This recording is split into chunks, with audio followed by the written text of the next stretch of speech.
Before the highways, before the cities, before the borders drawn on maps, there was a different America.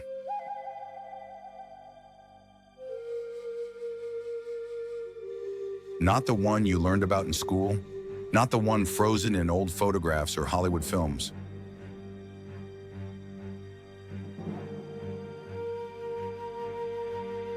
This is the story of how people actually lived, not in some distant romantic past, but in the intimate details of daily existence. How they woke, how they worked, how they loved and laughed and taught their children, how they found meaning in the smallest acts. Forget everything you think you know about Native Americans. This is how they truly lived, day after ordinary day, building lives that were anything but ordinary. Before we begin this journey together, a quick request. If you find value in these untold stories, hit that subscribe button. It tells us you want more real history, not the sanitized version. And if this resonates with you at any point, leave a comment. What surprised you? What did you never learn in school? Your voice keeps these stories alive.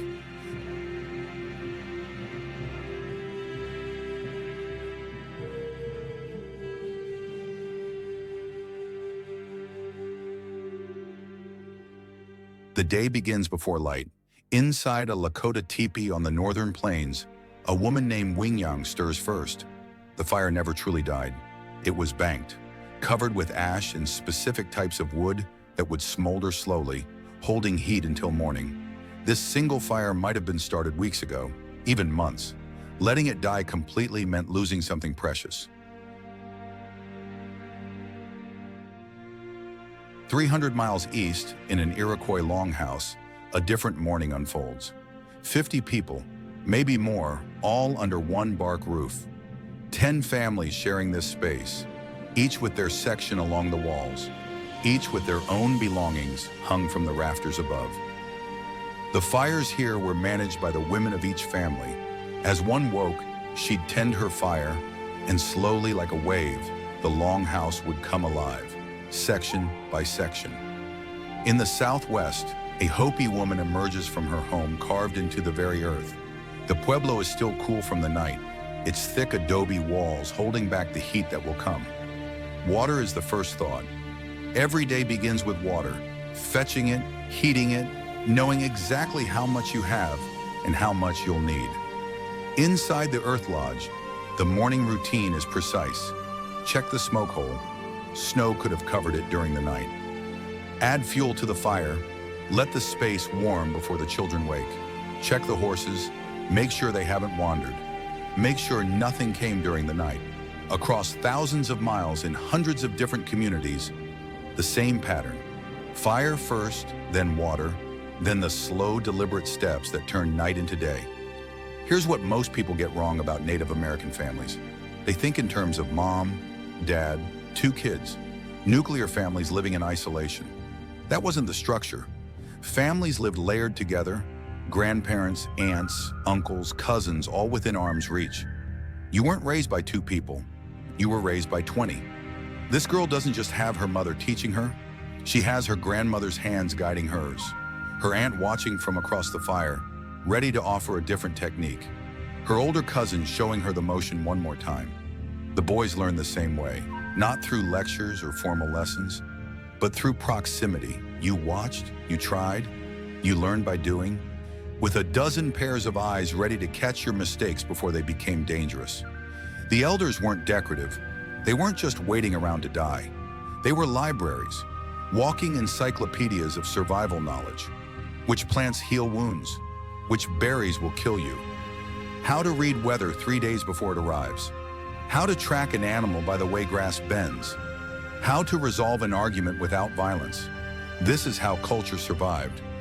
Not through books or schools, but through constant, patient observation. The baby on the mother's back was learning by watching her hands work. The toddler underfoot was learning by hearing the adults talk through problems. Responsibility wasn't given in sudden jumps. At 18, you're an adult. Here's the world. It was gradual, layered. At 5, you carried water. At 8, you helped gather firewood. At 12, you joined hunting parties to learn by watching. By 16, you were trusted to make decisions that affected the group. There was no such thing as a latchkey kid, no such thing as aging alone. The structure held everyone, protected everyone. From birth to death, you were woven into a net of relationships, and that net held you up. Food wasn't something you grabbed from a shelf. Every meal was hours of labor before you ever started cooking. Corn had to be ground, not once, several times until it was fine enough to cook with. Your arms would ache, your back would hurt. But this was breakfast. This was life. Meat didn't come from a refrigerator. It came from animals that had to be hunted, then butchered, then preserved. Drying took days. Smoking took longer. The Tlingit people of the Pacific Northwest smoked salmon for winter. Thousands of pounds of fish processed by hand every summer. It was repetitive, exhausting work. But when winter storms made fishing impossible, these racks of dried salmon meant survival. Food was communal. When you made soup, you made enough for your family and your neighbor's family, and whoever else might stop by. No one ate alone. The idea of sitting in separate rooms, staring at screens, eating reheated meals by yourself, that would have been unthinkable. Eating was social, it was connection. But before cooking came gathering, and gathering meant knowing the land like you knew your own hands. Which roots were ready in spring, which berries ripened in late summer, where the best patches were, and how to harvest them without destroying next year's crop. You didn't strip an area bare. You took what you needed and left the rest, not out of some mystical nature religion, but out of practical survival. If you destroyed the patch, there'd be nothing next year. Food preparation wasn't a chore done quickly so you could get to real life. It was real life. It was the work that held communities together. While hands were busy, mouths were talking, sharing news, solving problems, teaching the next generation. The work was endless, but it was never wasted. Clothing didn't come from stores. It came from animals, and turning an animal hide into something you could wear took days of work. First, the hide had to be cleaned, every bit of fat and tissue scraped away. Then it was treated often with a mixture of the animal's own brains, which contained enzymes that broke down the fibers and made the leather soft. Then came the smoking, which waterproofed it and gave it that golden brown color. Only after all that could you begin to actually make something. Moccasins weren't just footwear, they were engineered. Different styles for different terrain. The Plains tribes made hard-soled moccasins for covering long distances. Woodland tribes made soft-soled ones for moving silently through forests. The thread was sinew, dried tendon from deer or buffalo. Strong, doesn't rot, lasts for years. The needle was carved bone or antler, sharpened to a fine point. And then came the art, because even practical items deserve beauty. Porcupine quills, dyed with plant pigments, woven into patterns that held meaning. Later, when glass beads became available through trade, native artisans took to them immediately, not because their old ways weren't good enough, but because they saw new possibilities. This wasn't abandoning tradition, it was adapting it. Men had their own craftwork. Arrows weren't bought in bulk. Each one was made individually, balanced, tested. A hunter might spend an entire winter making arrows for the next year's hunts. Baskets were mathematics made visible. The weave patterns weren't random. They were carefully calculated to create containers that could hold water, carry heavy loads, last for decades. Pottery was chemistry. The right clay, the right temper mixed in, the right firing temperature. Get any of it wrong and your pot would crack or explode. There was no such thing as sitting idle. Life was craft. Every person was an artist, an engineer, a maker. Your hands held the knowledge your ancestors had refined over thousands of years. Hunting wasn't sport. It wasn't about trophies or bragging rights. It was about feeding your family. And the weight of that responsibility showed in everything these men did. Before leaving, there were rituals. Not because they were superstitious, but because hunting meant taking a life, and that required respect. You asked permission. You made promises about not wasting what was given. Tracking was a language most modern people can't read anymore. A bent blade of grass, disturbed leaves, the faint impression in soft soil. This track is fresh. The edges are still sharp, the dirt still moist. The deer passed here within the hour, moving toward water. They hunted as a unit. No radios, no phones, but they moved with perfect coordination, reading each other's movements like dancers who'd rehearsed for years. The shot had to be perfect. A wounded animal would run for miles, possibly escape entirely. That was meat lost, suffering prolonged. Skill mattered. Even in death, respect. They thanked the animal for giving its life. They promised to use every part, waste nothing. While men hunted, women gathered, though this division wasn't absolute. Some women hunted, some men gathered. But generally the work split this way. Gathering required different knowledge but equal skill. You had to know which plants were ready, which were poisonous lookalikes, how much to take without destroying future harvests. Some roots took years to grow large enough to harvest. If you pulled up young ones, you were stealing from your future self. Fishing was engineering. The Pacific Northwest tribes built weirs across streams, underwater mazes that channeled salmon into holding pens. One of these structures could feed a village for months. Spearfishing demanded patience most people today couldn't muster. You might stand motionless for an hour, waiting for the perfect moment. Net fishing was teamwork. The net was woven by hand, repaired constantly, inherited across generations. When you hauled it in, you felt the weight of all that collective effort paying off. No single source of food was enough. You needed the meat, the fish, the roots, the berries, the seeds. Diversity meant survival. If one source failed, others would sustain you. Childhood wasn't some protected bubble, separate from real life. Children worked, but calling it work doesn't quite capture what it was. It was participation. It was belonging. It was the gradual understanding that you were needed, that you had a role, that you mattered. Adults didn't hover, didn't micromanage. They gave children real tasks, then trusted them to figure it out. If you spilled water on the way back, you went again. That's how you learned to be careful. But there was also play. And the games weren't just random fun, they were training. This game teaches you to read opponents, to anticipate movement, to make split-second decisions while exhausted. These are hunting skills, these are fighting skills. But right now they're just fun. Balance, grace, control. The same qualities you'd need later when carrying water, when working on steep ground, when traveling long distances. The youngest ones learned through imitation. No one taught them directly. They just watched and copied. That doll is her baby. That stick is his hunting bow. She's learning motherhood. He's learning manhood through play. As you got older, the responsibilities grew. By adolescence, you were doing adult work, maybe a bit slower, maybe with supervision, but real work nonetheless. There was no teenage wasteland of confusion and isolation. You knew who you were, you knew where you fit. You were becoming the person your community needed. And when the work was done, there were stories. Stories that taught morals without preaching. Stories about animals and spirits and ancestors. Stories that said, this is who we are, this is what matters, this is how you should live. This is education, not in a classroom, not from textbooks, but from the lived experience of every single day. Religion wasn't something that happened one day a week in a special building. It was woven into every single moment. This woman is making an offering.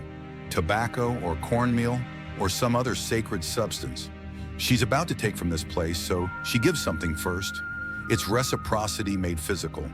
That prayer the hunter said over the deer wasn't just symbolic, it was a contract.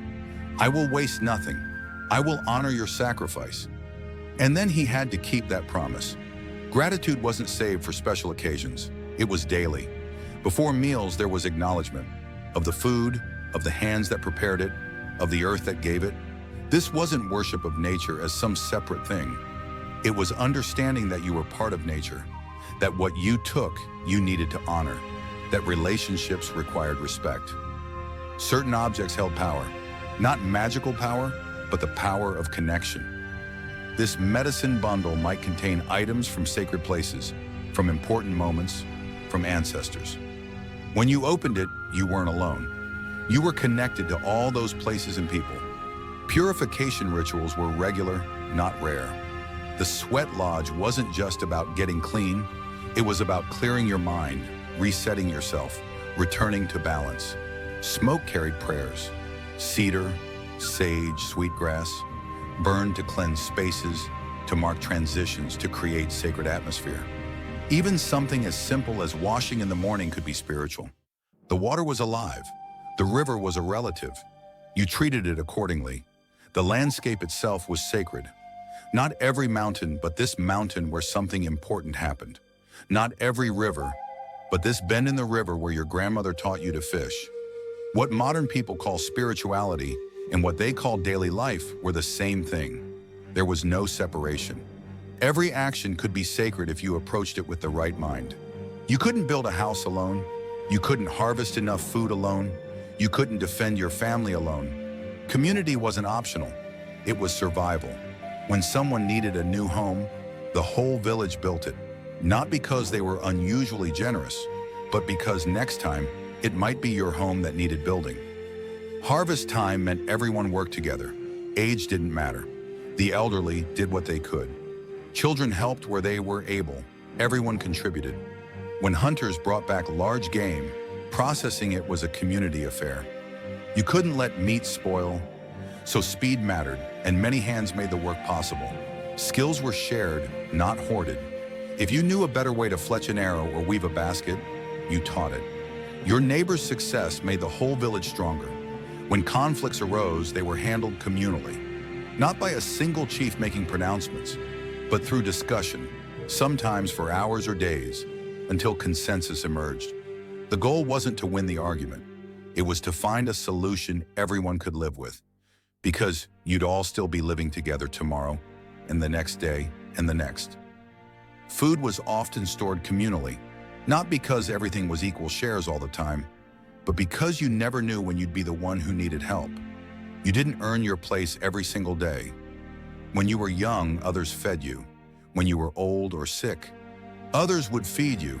In between, you contributed what you could. The net held everyone. Community wasn't just about work, it was about presence. About knowing your neighbors so well that you'd notice if something was wrong. About children having 20 adults who'd protect them, teach them, love them. This was the insurance policy. This was the safety net. Not money in a bank, but relationships you could count on when everything else failed. People moved constantly, following game, visiting relatives, trading goods, attending ceremonies. But travel wasn't simple. On foot, you might cover 20 miles in a day if the terrain was good. But 20 miles on foot, carrying everything you need, is a very different thing than 20 miles in a car. Your feet became tough. Children could walk all day without complaint. Adults could cover incredible distances when necessary. Your body adapted because it had to. Where there was water, canoes changed everything. Birch bark canoes in the north, dugout canoes on the coasts and rivers. You could carry more, travel farther, move faster. But canoes required skill. Reading water, understanding currents, knowing where rocks hid beneath the surface. You learned young, or you didn't survive. After European contact brought horses to the plains, everything changed. Suddenly, distances that took weeks took days. Plains tribes became some of the best horsemen in the world within a single generation. They adapted so completely that later people would assume they'd always had horses. But it was new, and they mastered it because mastery meant survival. Navigation without maps meant knowing landmarks. That rock shaped like a buffalo, that tree struck by lightning, that spring that never runs dry. The stars were a map, not abstract points of light, but specific guides. You could travel at night if you needed to, following constellations that had guided your ancestors for thousands of years. Trade routes stretched across the continent. Shells from the Pacific coast ended up in the Great Plains. Copper from the Great Lakes ended up in the Southwest. People traveled these routes regularly, maintaining relationships across vast distances. Plains tribes developed a sophisticated sign language that allowed communication between groups that spoke completely different languages. Your hands could speak what your mouth couldn't. Every journey ended with return, with stories to tell, with goods to share, with news from distant relatives. Travel connected the vast web of relationships that made up Native America. Western medicine looks at native healing practices and calls them primitive. But these people survived for thousands of years with knowledge that worked. Willow bark for pain, the same compound that's in modern aspirin. Echinacea for immune support. Yarrow to stop bleeding. These weren't folk remedies, they were pharmacology.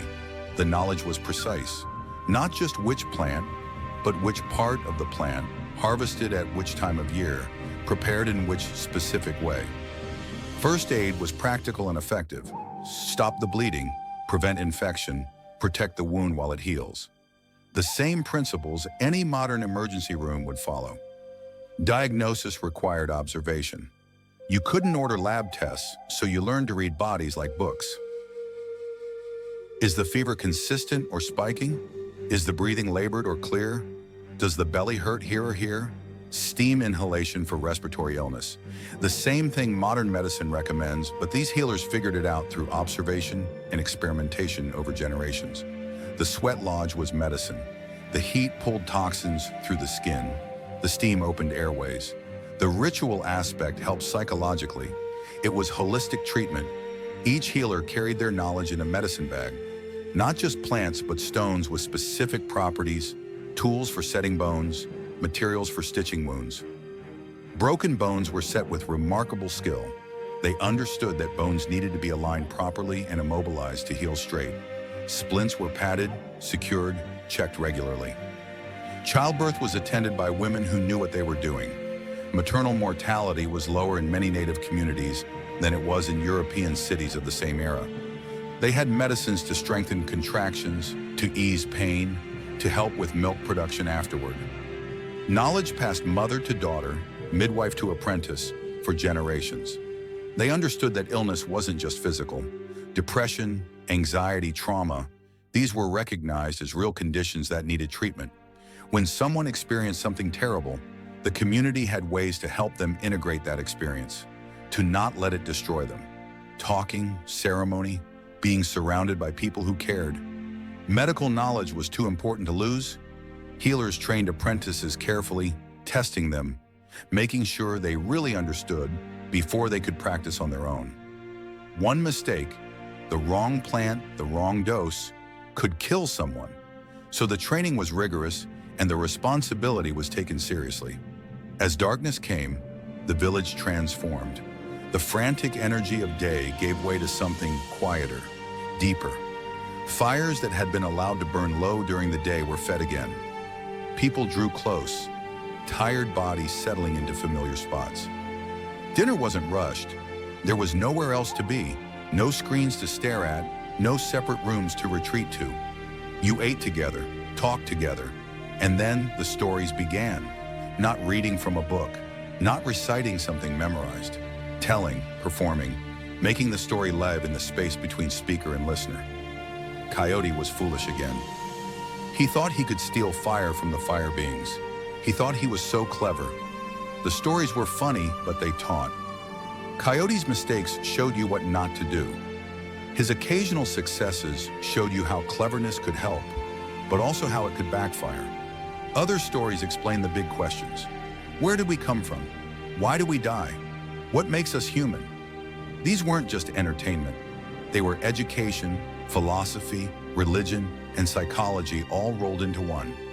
Family stories kept the dead alive. Your great-grandfather who survived the terrible winter.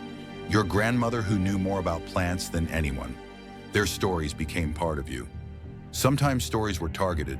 An elder noticing a child struggling with something, selfishness, fear, anger, and telling a story that addressed it without direct criticism. As the night deepened, the stories might shift.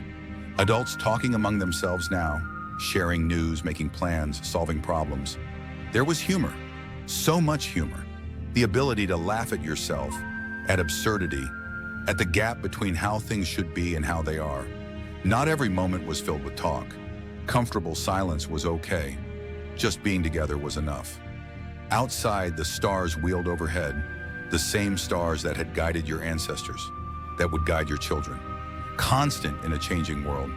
Eventually sleep, bodies tired from real physical work. The kind of tiredness that comes from using your body fully, your mind fully, your relationships fully. And tomorrow, it would all begin again. So here's what a day looked like. what life looked like.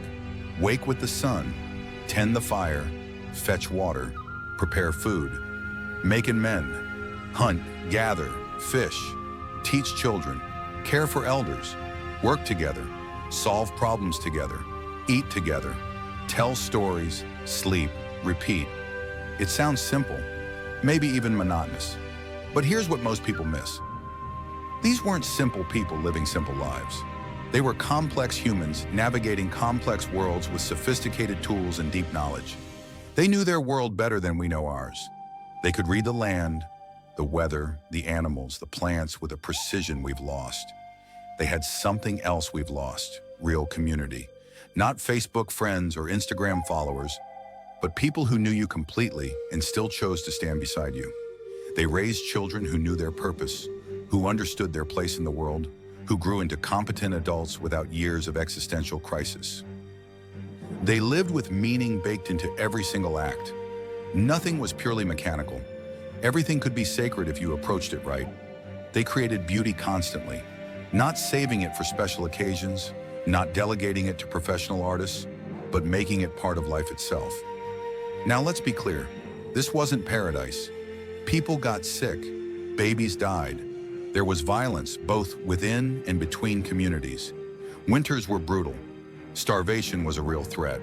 But they had resilience. They had systems that worked. They had knowledge refined over thousands of years of trial and error. And then it all changed. In the span of a few generations, this entire way of life was nearly destroyed. Not because it didn't work, but because it was in the way. The descendants of these people are still here. Still fighting to maintain their languages, their traditions, their identity in a world that tried very hard to erase them. The old ways aren't completely gone. They've adapted, evolved, but the core remains. The understanding that you're part of something larger, that relationships matter more than possessions, that the earth deserves respect because your survival depends on it. So what can we learn from how Native Americans actually lived? Maybe that our modern conveniences have costs we don't like to count, that efficiency isn't the same as meaning, that having everything available hasn't made us happier. Maybe that humans are built for community, for physical work, for connection to the natural world, and that when we sever those connections, we suffer in ways we can't quite name. The daily life of Native Americans wasn't perfect, but it was coherent. It made sense. People knew who they were and why they mattered. Every day was ordinary, and every day was sacred. That's the part we've forgotten. That's what we can still learn. This is how they lived. Day after ordinary sacred day, building lives that mattered, creating communities that sustained, raising children who belonged. Maybe we could use a little more of that now. If you were moved by this journey into the real, day-to-day lives of Native North America's indigenous peoples, please take a moment right now to like this video, subscribe to Ancient Horizons, and hit the bell so you never miss a new story. Share this documentary with someone who still thinks they know what Native American life looked like from the movies. Your shares and subscriptions are how we keep telling the stories that Hollywood never did. Honest, human, and grounded in the voices of the people themselves. Thank you for watching. We'll see you in the next Horizon. Ancient Horizons, real history, real people, no myths.